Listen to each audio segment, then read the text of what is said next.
दिवसेंदिवस काय होत आहे आपल्या महाराष्ट्रामध्ये? किती भीतीदायक वातावरण झालेलं आहे. कुठे सुरक्षित आहोत आम्ही? हाच प्रश्न प्रत्येकाला पडलेला आहे.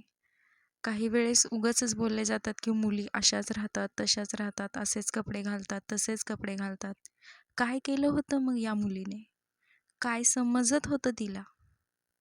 तुम्हीच विचार करा, असं मुलींबद्दल बोलणाऱ्यांनो. कसं आहे माहिती आहे का? फूल असो वा कळी तरीही ती जाते बळी. सकाळ असो वा संध्याकाळ तरीही ती जाते बळी.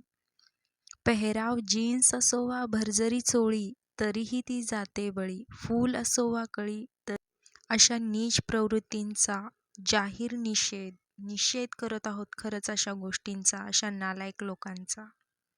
काय बोलावं यांच्यासाठी तेच समजत नाहीये. आईच्या गर्भातून तर असाच ध्वनी येत आहे फक्त, आई भीती वाटत आहे ग या जगात यायला मला. काय करू मी?